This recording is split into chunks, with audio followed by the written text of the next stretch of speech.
Hello भाई, I am अनमोल श्रीवास। तो आज के इस वीडियो में आप देख रहे हो ये टिगोर। देखने में तो नॉर्मल लगती है, ठीक है, लेकिन जो है ये आपने पेट्रोल में बहुत सारे इसके ओनरशिप रिव्यू देखे होंगे टिगोर के, लेकिन आज का जो ओनरशिप है ये जो है डीजल टिगोर का है, ठीक है। डीजल टिगोर बहुत कम दिखती हैं जगहों पे, तो इसलिए जो है ये डीजल टिगोर इसीलिए मैं लेके आया कि जो अगर ओनर इसके सेटिस्फाइड होते हैं, जो डीजल टिगोर थी कि जो अगर ये सेटिस्फाई कर रही थी अपने कस्टमर्स को, तो डिसकंटिन्यू जो हो गई है, तो क्या इसको फिर से लाना चाहिए या नहीं लाना चाहिए, ये सारी बातें हम डॉक्टर राय से करेंगे। वो जो है इस गाड़ी के ओनर हैं, तो उनका हम स्वागत करते हैं। आइए, तो डॉक्टर राय जो हैं इस गाड़ी के ओनर हैं, तो आज इनसे सारी बात करेंगे कि टिगोर डीजल इन्होंने कब ली थी, क्यों ली थी, पर्पस क्या था कि टाटा पे, क्योंकि जिस समय शायद इन्होंने ली है उस समय टाटा का ज़्यादा स्कोप नहीं था, तो इन्होंने उस समय क्यों ली, ये सारी बातें जो है करेंगे गाड़ी के अंदर चल के। क्योंकि भैया आईफोन तो है नहीं मेरे पास, है ना, तो नॉर्मल फ़ोन है, तो वो गाड़ी के अंदर ही उसमें आवाज़ आती है अच्छी। तो गाड़ी के अंदर चलते हैं और फिर जो है बात करेंगे कि क्या रहता है सारी चीज़ें। तो सबसे पहले तो आपका बहुत बहुत शुक्रिया भैया। सबसे पहले आप ये बताइए कि जिस समय आपने ये टिगोर डीजल ली कब थी, सबसे पहले तो यही। एक्चुअली इसको मुझे 2 साल के ऊपर हो चुके हैं, और इसको लेने का सबसे बड़ा मेन पर्पस मेरा यही था कि एवरेज मुझे चाहिए था। एवरेज चाहिए था। हाँ। इसको इसके अलावा मेरे पास 2 गाड़ियां और भी हैं, मगर दोनों पेट्रोल हैं। अच्छा, कौन कौन सी? मेरे पास एक टियागो है। अच्छा। और उससे पहले मेरे पास वर्ना थी। तो दोनों में मुझे एवरेज नहीं मिला। अच्छा, तो मुझे एक इकोनॉमी गाड़ी चाहिए थी, इसलिए मैं इस पे आया। अच्छा, उस समय तो खैर डीजल आ रहा था। तो अब तक आपने लगभग कितनी चला दी है इसको? अबाउट 52,000 किलोमीटर मेरी चल गई। 52,000 चला दी। और ली कब थी? अक्टूबर 2019 में, लगभग 2 साल हो गए इसको। हाँ, 2 साल के ऊपर। तो 2 साल में 52,000 किलोमीटर चल गई है। अच्छा, तो इसकी मेजर सर्विस भी हो ही गई होंगी, 4-5 सर्विस तो हो गई है। 4 सर्विस हो गई। 4 सर्विस जब मिले थे तब वो चौथी सर्विस थी शायद। चौथी सर्विस थी। हाँ। तो उस समय जब मिले थे 3-4 महीने पहले की बात है जब मिले थे, तो जो है ये देखो भैया रोड रोलर पता नहीं कहाँ से लेके आ रहे हैं ये लोग। इसकी बनाओ चल रहा है, इसकी बताओ बनाए क्या? इसकी बनाने वाली है। तो अच्छा, तो ये एक्सजेड मॉडल है? नहीं, एक्चुअली ये एक्सएम मॉडल है। एक्सएम मॉडल में भी आपको जो है ये इंफोटेनमेंट मिल रहा था, और बाकी शार्क फिन एंटीना आता है, तो वो सारी चीजें हैं। तो जब इसको लेने का मन बना, तो आपके पास पहले टियागो थी?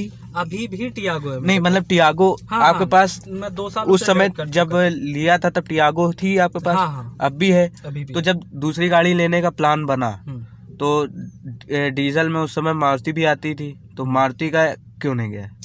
एक्चुअली सबसे बड़ा उसमें सीन मेरा यही है, मैं सब बेलेनो पे अच्छा मुझे पसंद थी, बलेनो काफी मुझे पसंद थी। हाँ। मगर मैं उसमें सबसे बड़ा रीजन नहीं गया, क्योंकि मेरे घर में जितनी भी गाड़ियां आई हैं, हाँ। वर्ना को छोड़ दीजिए, अच्छा। मेरे परिवार में मेरे इन-लॉज के यहाँ मोस्टली सारी गाड़ियां टाटा से ही बिलोंग करती हैं। ओहो, टाटा की गाड़ियां थी, मतलब टाटा का पुराना बिजनेस चल रहा है। हाँ।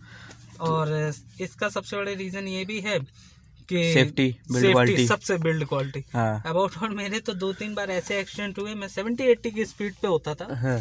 और पीछे से वैगनार को हिट किया। हाँ। और वैगनार में एक काफी ह्यूज डेंट आ गया। अच्छा। और मुझे लगा कि अरे मेरी गाड़ी में भी आया होगा। मैं वहां से निकल आया। हाँ। बाद में मैंने थोड़ी दूर जाके अपनी गाड़ी खड़ी की, तो मैंने देखा मेरी गाड़ी में कोई डेंट ही नहीं।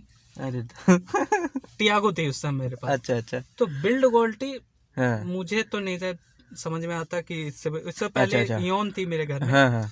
इयोन में हल्का भी टच होता था तो उसका काफी ज्यादा नुकसान होता था। अच्छा, जैसे इंफोटेनमेंट है इसका, तो जो हरमन का उस समय भी आता था, इस समय भी आता है, तो इंफोटेनमेंट इसका कैसा है? एक्चुअल में सीन इसमें ये हुआ कि मेरे पास टियागो का एक्सजेड वर्जन है, और ये टिगोर का एक्सएम है। और मैंने टिगोर का एक्सजेड भी देखा है। अच्छा। तो इसमें थोड़ा सा मुझे अंतर समझ में आया है एक्सजेट से और इसमें एक्सएम। वो ट्विटर्स का होगा, जो भी रीजन रहा। हाँ। मुझे थोड़ा इसमें अंतर समझ में आया है कि मतलब इसमें मुझे है सब कुछ बढ़िया। हाँ। कि मतलब मुझे तो बाकी गाड़ियों कंपैरिजन इसमें ऐसा लगता है कि इसमें बेस ट्यूब की आपको जरूरत ही नहीं। जी जी जी। हाँ, इसका हाँ, बेस हाँ। ही इतना अच्छा है।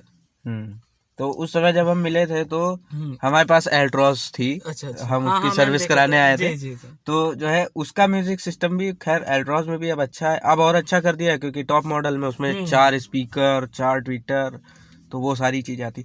अच्छा, जो स्टीयरिंग है इसकी, तो जैसे जब हाई स्पीड पे इसको लगभग आप कितनी स्पीड तक ले जा चुके हो? एक्चुअल में मैं इस समय लेटेस्ट में दिल्ली में ही शिफ्टेड हूँ। और दिल्ली में है। दिल्ली से मेरा हर 15-20 दिन में आना जाना होता है। जी जी जी। तो मैं दिल्ली चलता हूँ और नॉन स्टॉप यहाँ आता हूँ। Non stop? Non stop Unnao आता हूँ मैं। ठीक ठीक। और 6-6.5 घंटे में मतलब यहाँ हाँ हाँ। आ जाता हूँ।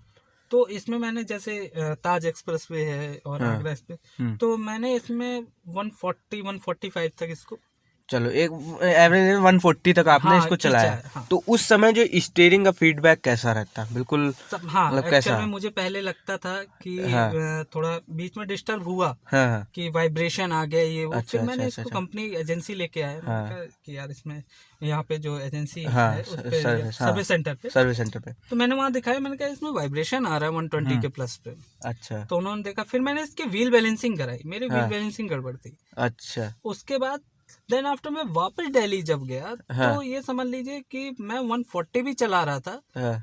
तो भी मुझे समझ में नहीं आ रहा था कि मैं इतनी स्पीड पे गाड़ी चला रहा हूँ। मतलब बिल्कुल गाड़ी में स्टेबल। वाइब्रेशन नहीं था, बिल्कुल हाँ। कांस्टेंट। अच्छा, जो इसका डीजल इंजन है तो ऑब्वियस बात है टॉर्क उसमें थोड़ा सा हाँ, कम है, कम। टॉर्क जैसे, तो इसकी परफॉर्मेंस कैसी लगती है? पिकअप के मामले में थोड़ा हाँ। अंतर बाकी गाड़ियों से इसमें मिलता है ऑन फ्रैंक में, क्योंकि 3 सिलेंडर नहीं, तो जैसे आप टियागो पेट्रोल चला रहे हो, वो भी 3 सिलेंडर है, वो भी 3 सिलेंडर, ये भी 3 सिलेंडर है। 3 सिलेंडर, दोनों में काफी हाँ। अंतर है। अच्छा, पिकअप किसका ज्यादा अच्छा लगा? पिकअप टियागो का। टियागो इसी में का। आप पेट्रोल कॉमन सी चीज है। अब तो डिसकंटिन्यू हो गई है। हाँ। ठीक है, तो जो है अब, अच्छा जैसे अभी डिसकंटिन्यू हो गई है, 2 साल का इतना आपका एक्सपीरियंस है, जो भी है बिल्ड क्वालिटी से रिलेटेड, बाकी सारी चीजें, इंफोटेनमेंट, तो अब जो अगर आपके पास इतना बजट हो 8-8.5 लाख का, और आपको एक डीजल गाड़ी लेनी हो, तो आप अब कौन सी लोगे? मैं इसी को लूंगा। इसी को लेंगे? रीजन है इसका। अच्छा। रीजन इसमें ये है कि आप मुझे कोई एक गाड़ी बता दो हाँ। जो कि हाईवे पे 24-25 का एवरेज दे दे, कांस्टेंट पे 100 प्लस की स्पीड, 25 पे 25 का एवरेज दे दे 100 प्लस की स्पीड पे। कोई दूसरी गाड़ी हो आप बताइए। डीजल में? डीजल में नहीं मिलेगी आपको। हाँ, ये और मैंने बात तो है। पर्सनली निकाला इसमें 100 प्लस पे, मैंने 25 का एवरेज मैंने इस पे निकाला 100 प्लस। और हमेशा मैं आता जाता हूँ। हाँ। तो मैं इतना निकालता हूँ। असल में एक मेरे मौसा जी हैं, तो उन्होंने जो है अभी जब BS4 और BS6 वाला हुआ था, तो डीजल बंद हो गई थी, एक लास्ट डीजल गाड़ी बची हुई थी मुंबई में, तो वो उन्होंने ली थी, ब्लू कलर में, सेम कलर था, टॉप मॉडल। तो उनका डीजल था, तो वो भी थोड़ा सा खींच के चलाने वाले हैं। वो उनके पास पहले वैगन आर थी, तो उनको डर लगता था कि मैं इतना खींचता हूँ, ऐसा ना हो गाड़ी का कुछ मतलब, वो बबलिंग करने लगती है गाड़ी, वैगन आर थी। तो उसको बेच के इन्होंने जब ये टिगोर पे लिया, तो 80 की स्पीड पे 27 का एवरेज उन्होंने निकाला था। मैं बताता हूँ। और इस पे 70, खींच के जो है प्लस पे चलिए आप, एवरेज बढ़िया 27, 26-7 ये एवरेज आपको मिलेगा। अच्छा, सीटिंग कंफर्ट, जैसे आपने बताया कि दिल्ली से आप जब आते हो तो मतलब पूरा एक स्ट्रेच में आते हो। अब मैं आपको बताऊं, एक स्टोरी मैं बताऊंगा। हाँ। कि एक्चुअल में जब मैंने ये गाड़ी ली, तो आफ्टर 20 डेज इसकी मतलब नंबर प्लेट वगैरह भी नहीं आई थी। जी जी। तो फर्स्ट ट्रिप मैंने इसका लिया था सीधे चंडीगढ़ में। और मैं यहाँ से शाम को यही, मेरी भी लाइफ का फर्स्ट ट्रिप था, इतना लॉन्ग डिस्टेंस मैंने नहीं कभी गाड़ी चलाई। और मैं शाम को यहाँ से 7:30 बजे निकला था, चला, थोड़ी खाना आना रास्ते में खाया, बट कहीं रुका नहीं। और सुबह 6-6:30 मतलब 12 आवर्स में मैं चंडीगढ़ पहुंच गया। अबाउट चंडीगढ़ यहाँ से 800-900 किलोमीटर है। जी जी जी जी। तो मैं वहाँ पहुंच गया। हाँ। तो ये समझ लीजिए यही गाड़ी बिल्कुल नई गाड़ी थी। ठीक। और मुझे कोई इशू समझ में नहीं आया, और बराबर रेगुलर में 120, 130, 110 इस स्पीड पे चला। मतलब 100 के ऊपर? 100 के ऊपर थी। यहाँ से चला, पहला स्टॉपेज मैंने यमुना एक्सप्रेस वे पे लिया 400 किलोमीटर निकल के, 400 किलोमीटर चलने के बाद। हाँ, तो मुझे बहुत सही गाड़ी लगी, मतलब कंफर्ट के मामले में भी अच्छी है। और इसमें मैं अपने अब ये समझ लीजिए कि नॉर्थ में कुछ जगह छोड़ दी जाए, बाकी मोस्टली हर जगह मैं इससे ट्रिप कर चुका हूँ। अच्छा। जस्ट इधर चंडीगढ़, शिमला, नालदेहरा, अच्छा। कुफरी साइड का पूरा रीजन, इधर मसूरी, लैंसडाउन वगैरह का। तो इसका पार्ट सबसे मुझे एक्चुअल में जब मैं हिल स्टेशन पे जा रहा था तो मुझे ये थोड़ा एक समझ में आया इशू कि सोच रहा था कि ये इसका परफॉर्मेंस उस हिसाब का पहाड़ों पे मिल पाता है कि नहीं, क्योंकि मिलता है कि नहीं मिलता। उसमें पिकअप की भी जरूरत आपको पड़ती है। जी बिल्कुल। ठीक है, सेकंड गियर में गाड़ी चलती है, सेकंड गियर से सेकंड थर्ड मैक्सिमम बस। कभी कभी आपको फर्स्ट पे भी आना पड़ता है।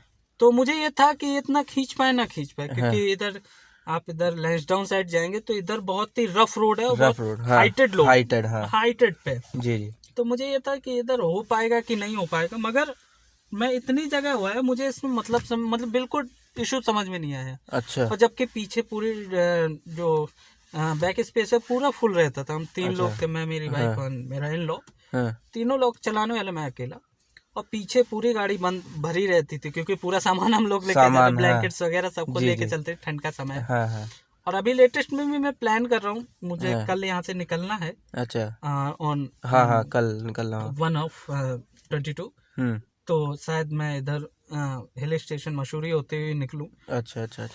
तो मुझे कभी अच्छा, ग्राउंड क्लियरेंस जैसे इसका आदमी कहता कम है, थोड़ा सा 165 के आसपास ही है इसका, तो ऐसा तो नहीं कि जैसे कभी टच लगी हो? कह रहा है आप उस व्यक्ति से ये पूछिए कि इस रेंज में, इस बजट में आप गाड़ी उठाई, इसी बजट की दूसरी गाड़ी ला के रखी और फिर ग्राउंड क्लियरेंस कंपेयर करिए। तो इसका मतलब इसका ग्राउंड क्लियरेंस सबसे अच्छा है। हाँ, कहीं टच होती नहीं है, टच नहीं होती भाई। जो एल्ट्रॉज है ना, आदमी कहता है उसकी ग्राउंड क्लियरेंस कम है, नीची है, जैसा लोग बहुत कहते हैं, लेकिन वो आज तक मेरी कहीं टच नहीं है। 1 साल होने वाला, 1 महीने बाद 1 साल हो जाएगा उसको। ब्रदर, मुझे चलाते हुए इसको 2 साल हो गए। 2 साल हो गए। उससे पहले मैंने टियागो चलाई, टियागो भी सेम ही है। उसको भी 2.5 साल में चला, अबाउट इस वर्जन पे टियागो टिगोर मुझे 4.5 years हो गए, 4 साल हो चुके हैं। तो मुझे ग्राउंड क्लियरेंस का कोई नहीं इशू समझ में आया। और मैं तो एक्चुअल में मैं बिलोंग करता हूँ ये उरई क्षेत्र में, बिहड़ क्षेत्र है जो, तो उधर की रोड तो काफी रोड है नहीं, एक तरीके से समझ एक हिसाब से कहा जाए। तो उधर की रोड्स पे भी बढ़िया चल रही है। तो अब अच्छा, एसी बताइए। एसी जैसे एसी का इसमें 4-5 सीजन हो गए हैं।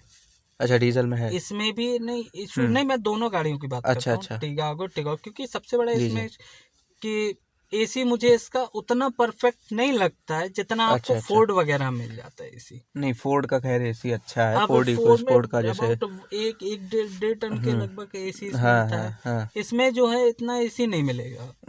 और परफॉर्मेंस, और सबसे बड़ी इसकी मिस्टेक मुझे इस गाड़ी में समझ में आती है, इस वर्जन में, चाहे वो टियागो हो चाहे टिगोर हो, दोनों मुझे एक चीज समझ में आती है कि इसमें जो फिल्टर लगा है इन्होंने लेफ्ट साइड पे बिल्कुल नीचे लगा दिया गया है। अच्छा। तो डस्ट बहुत इजीली कंज्यूम कर लेता है, जबकि बाकी गाड़ियों में ये डैशबोर्ड के पीछे लगा रहता है। तो इसलिए फिल्टर जल्दी मतलब डर्टी नहीं होता है, गंदा नहीं होता। इसका जल्दी गंदा हो जाता है। तो हर सर्विस में फिल्टर चेंज कराना पड़ता होगा लगभग। क्या बात कर रहे हैं, ये गर्मियों के टाइम आपको घर, मैं तो हर 10 दिन में मुझे क्लीन करना पड़ता है। तो ये थोड़ा इसमें एक इशू है। और ये आप सर्विस सेंटर जाइए कि सर्विस सेंटर वाले खुद ही कहते हैं कि सर ये इशू है तो है, मैन्युफैक्चरिंग ही है, मतलब ऐसी है, तो उसका कुछ नहीं किया जा सकता। तो गियर बॉक्स कैसा है इसका, मतलब लैगी तो नहीं लगता कि गियर अटक जाता हो या मतलब ऐसा कुछ नहीं है। आप जैसे टियागो चला रहे तो टियागो में भी नहीं होता? नहीं, उसमें भी नहीं होता। सबसे ज्यादा चीज मेंटेन, गाड़ी का मेंटेनेंस, गाड़ी का मेंटेन करना। मेरी सर्विस जो है बिफोर टाइम होती है, बिफोर टाइम। और मेरी आदत है कि मैं जो भी एक ट्रिप करके आता हूँ उसके बाद मेरी गाड़ी जो है सर्विस सेंटर जाती है चेक होने कि कोई इशू तो नहीं, कोई दिक्कत नहीं। और ये निकलता हूँ तो पहले सर्विस सेंटर होके जाता हूँ। तो ये चीजें अच्छी हैं। हाँ, तो ये चीज थोड़ा मेन, ये सब डिपेंड करता है। आप अल्टो भी चला लो तब भी आपको इशू अच्छा, सर्विस कॉस्ट इसकी कितनी आती है मैक्सिमम? आपने इसकी सर्विस कॉस्ट कितनी दी है? एक्चुअल में 45,000 वाली मेरी सर्विस हो चुकी है। 4 सर्विस हो चुकी है और मैक्सिमम मैंने इसकी सर्विस का दिया है 6.5 6,500 मैक्सिमम। ये मेरी डीजल का 45,000 वाली सर्विस का कॉस्ट मेजर सर्विस। हाँ। अच्छा, जो मिनिमम सबसे सबसे मिनिमम अच्छा क्या है, सबसे हाँ। अच्छा क्या है एक्चुअल में आप इसमें जोड़ने जाएंगे, क्योंकि जैसे 45,000 में डीजल फिल्टर बदलता है, जी बहुत सारी चीजें होती हैं, चेंज होती हैं। मगर इसमें क्या है कि जहाँ से आपने अगर यहीं से लिए मैंने, यहीं से लिए। इतने ऑफर्स ये लोग निकालते रहते हैं, इतने प्लान्स निकालते रहते हैं कि जो आपका सर्विस कॉस्ट है वो काफी कम हो जाता है। AMC ले रखी है, मैंने ले रखी है, मैंने P2P ले रखा है। तो मुझे नहीं इससे समझ में आता। तो मैक्सिमम जो है 6,500 मैंने, और मिनिमम पेड पे मिनिमम ये 4.5 मेरी गई थी सेकंड सर्विस पे। अच्छा, सेकंड सर्विस 4.5। तो मिनिमम तो ये कह सकते हैं कि 4, 4.5, 5,000 तक मतलब सर्विस हो जाएगी, कोई वो नहीं है, इशू नहीं है। टियागो की मैक्सिमम आपने कितनी दी है? एक्चुअली में टियागो मेरे पास पेट्रोल थी हाँ। और उसको मैं अभी तक जब से ये गाड़ी आई उसका ड्राइविंग कम हो गया है, और डीजल जब एक बार चला देता तो कहाँ पे पेट्रोल पे और इस समय जिस हिसाब से डीजल पेट्रोल के दाम चल रहे हैं, डीजल में तो फिर भी ठीक है, एवरेज मिल जाता है 24 तो काम चल जाता है, मगर पेट्रोल में नहीं मिलता है जिस हिसाब से एवरेज चाहिए होता है। तो इसलिए फिर जो है मैं उसमें अभी बहुत कम चली है, अबाउट वो 55,000 के लगभग चल गई है वो भी। अच्छा। तो उसमें भी सर्विस कॉस्ट जो मैंने 50,000 वाली सर्विस कराई थी पेट्रोल पे, तो उसका कॉस्ट जरूर मुझे 7, 7.5 के लगभग आया था, क्योंकि उसका कुछ चीजें भी अच्छा। तो ओवरऑल जो बात करें 10 में आप कितने नंबर दोगे, इतनी ड्राइविंग के बाद, इतना एक्सपीरियंस के बाद? मैं इसको पर्टिकुलर सिर्फ मैं AC का छोड़ दूं जी तो 9 आउट ऑफ 10 दूंगा। 9 आउट ऑफ 10। तो 1 नंबर AC का काटा है। हाँ, क्योंकि ये सर्विस से सेटिस्फाइड है। हाँ, सर्विस से सेटिस्फाइड हूँ मैं कंप्लीटली। ऑल इंडिया कहीं पे भी मुझे इशू आता है तो मैं वहीं पे ही तुरंत टाटा के शोरूम में अच्छा खड़ी कर देता हूँ गाड़ी, तो कभी मुझे ऐसा इशू फेस नहीं करना पड़ा। तो भाई यही था आज का वीडियो डॉक्टर राय के साथ में। उम्मीद है आपको वीडियो अच्छा लगेगा, एक्सपीरियंस भी अच्छा लगेगा आपको, ठीक है। तो बहुत ही कम गाड़ी देखने को मिलती है टिगोर डीजल, पेट्रोल तो आपको बहुत मिल जाएंगी, ओनरशिप भी उसके बहुत मिल जाएंगे, लेकिन डीजल का आपको उतनी जल्दी नहीं मिलेगा। तो इनका ये भी कहना है कि जो अगर आज के टाइम में भी जो अगर टिगोर डीजल आती होती और इनको लेनी होती तो ये फिर से यही गाड़ी लेते। तो ये आप सोच सकते हो कि कितना सेटिस्फाइड गाड़ी है ये, है ना, बहुत सेटिस्फाई कर रखा है। तो यही था आज का वीडियो डॉक्टर साहब को साथ में। तो उम्मीद है आपको वीडियो अच्छा लगेगा, जो अगर अच्छा लगा है तो लाइक कर देना वीडियो, और चैनल पे नए हो तो यार सब्सक्राइब कर लो, क्या कर रहे हो, कम से कम 1000 जल्दी कराओ, 500 तो करा चुके हो यार, 1000 भी करा दो, कम से कम जो है थोड़ा सा और मोटिवेशन मिलता है जब आप सब्सक्राइब करते हो।